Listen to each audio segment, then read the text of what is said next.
Hi viewers, இது நம்ம டெக்7 channel. இன்றைக்கி நம்ம பார்க்க போகிற video LG inverter top load washing machine பற்றி தான் பார்க்க போகிறோம். கஸ்டமருடைய கம்ப்ளைண்ட் என்னென்னு கேட்டிங்கன்னா, ஸ்பின்னில் போடுறப்ப ரன்னிங் ஆக மாட்டேங்குதுன்னு சொல்லியிருக்காங்க. அதே மாதிரி ஓஇ அப்படின்னு சொல்லி எரர் கோட் காட்டுதுன்னு சொல்லி கஸ்டமர் கம்ப்ளைண்ட் பண்ணியிருக்காங்க.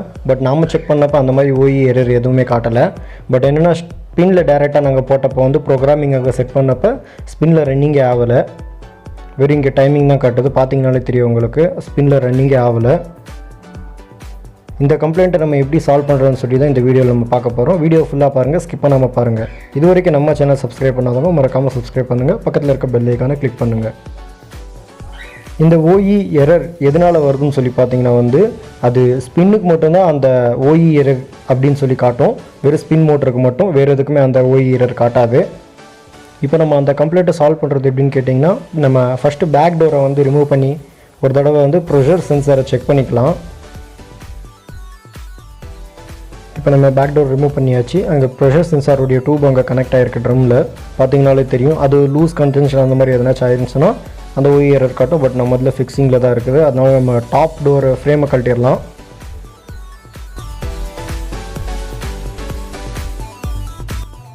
நீங்கள் டாப் டோரை கழட்டும் போது கொஞ்சம் கேர்ஃபுல்லாக கழட்டணும். இல்லை நீங்கள் லைட்டாக ரொம்ப ஸ்ட்ரென்த் கொடுத்து இழுத்திங்கன்னா அங்கே லாக் உடஞ்சிரும். நெக்ஸ்ட்டு அது கரெக்டாக ஃபிக்ஸ் ஆகாது. இப்போ ப்ரெஷர் சென்சாரை நம்ம பார்த்துக்கலாம். அங்கே பார்த்தீங்கனாலே தெரியும் உங்களுக்கு. ஜாக்கை ரிமூவ் பண்ணிவிட்டு அந்த இடத்துல ரஸ்ட் இருக்கிறது பார்த்தாலே உங்களுக்கு தெரியும். இப்போ ப்ரெஷர் சென்சாரை நம்ம தனியாக கழட்டிடலாம். சென்சாருடைய சைடில் பார்த்தீங்கன்னா உங்களுக்கு 3 பக்கம் லாக் கொடுத்துருப்பாங்க. அதை லைட்டாக சைடு பண்ணி நீங்கள் எடுக்கிற மாதிரி இருக்கும்.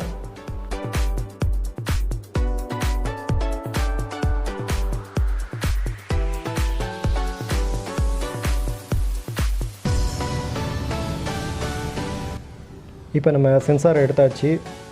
பாட்டமில் பார்த்திங்கன்னா நிறையா காக்ரோச்சுடைய முட்டைங்க இருக்கிற மாதிரி தெரியுது. அதெல்லாம் நம்ம க்ளீன் பண்ணிடலாம். இப்போ இதை ரிலீஸ் பண்ணிடலாம். டியூபை ரிலீஸ் பண்ணி மேலேருந்து உருவி எடுக்கிற மாதிரி இருக்கும்.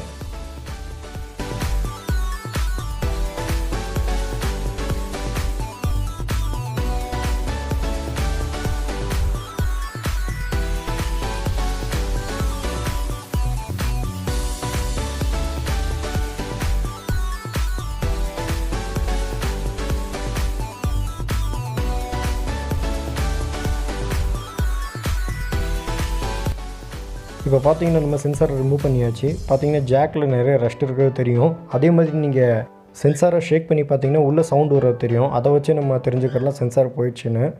இப்போ நம்ம புதுசாக சென்சார் அசம்பிளி பண்ண போகிறோம். பார்த்தீங்கன்னா தெரியும், புது சென்சார், எல்ஜியோட ஒரிஜினல் சென்சார் இது.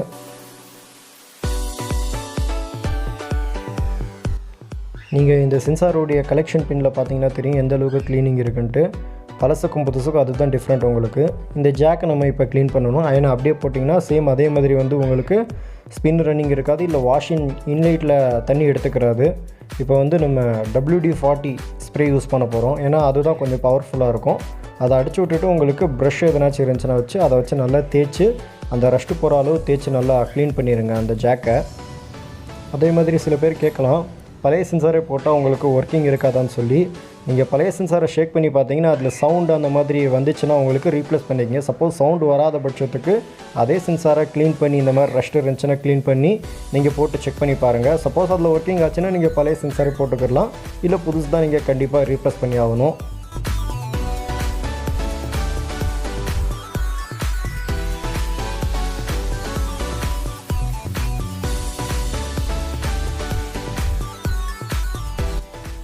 இப்போ நம்ம ரஸ்ட்டெல்லாம் ரிமூவ் பண்ணியாச்சு. சென்சாரை ஃபிக்ஸ் பண்ணிடலாம்.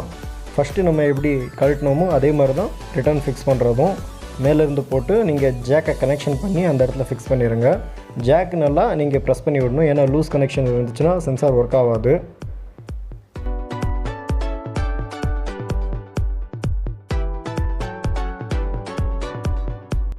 இப்போ நம்ம சென்சார் ஃபிக்ஸ் பண்ணியாச்சு. இப்போ மேலே இருக்க கவரை போட்டு நம்ம ஃபிக்ஸ் பண்ணிடலாம். நீங்கள் கவர் போடாமல் செக் பண்ணாலும் ஒன்றும் ப்ராப்ளம் இல்லை. செக் பண்ணிவிட்டு கூட கவர் போட்டுக்கலாம். இப்போ நம்ம மேலே ஃபிக்ஸ் பண்ணியாச்சு. கீழே டியூபை கனெக்ஷன் பண்ணிடலாம் ட்ரம்மோட. இந்த மாதிரி கிளாம்பிங் இருக்கும். பழைய கிளாம்பிங்கை வச்சு போட்டு நல்லா ப்ரெஸ் பண்ணி ஃபுல் எட்ஜு முடியும் லாஸ்ட் எண்டு வரைக்கும் நீங்கள் கொண்டு போயிடணும். கொண்டு போயிட்டு பின்னு வச்சு கொஞ்சம் ப்ரெஸ் பண்ணி விட்டுறணும். ஏன்னா ஏர் லீக் ஆகக்கூடாது. அதுக்குள்ளே வர ப்ரெஷர்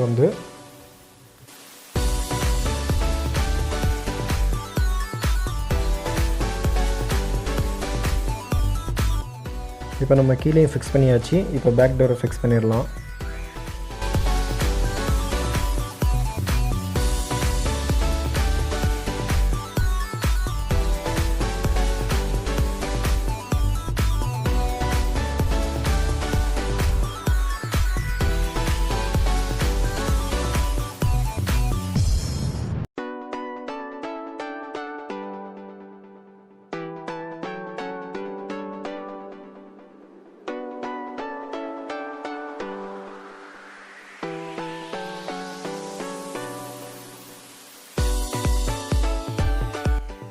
இப்போ வந்து நம்ம ஒரு தடவை செக் பண்ணிடலாம். நம்மளுக்கு வந்து ஸ்பின்னு மட்டும் தான் ப்ராப்ளம் இருந்துச்சு ரன்னிங் ஆகாமல். அதனால் வந்து ஃபங்க்ஷன் வந்து வெறும் ஸ்பின்னு மட்டும் நம்ம ஃபங்க்ஷன் செட் பண்ணிவிட்டு அங்கே ஸ்டார்ட் கொடுத்து ஸ்பின்னு மட்டும் ரன்னிங் இருக்கிறத சொல்லி ஒரு தடவை பார்த்துக்கலாம்.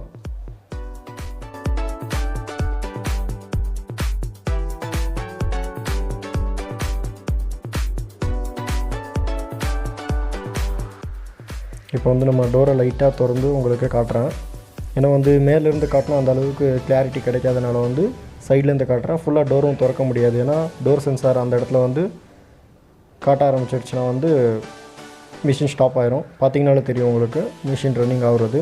ஸ்லோவாக 3 தடவை இன்வெர்ட்டர் எப்போயுமே ரன்னிங் ஆகி உங்களுக்கு ஸ்டாப் ஆகி தான் அப்புறம் தான் ஸ்பீடு இருக்கும்.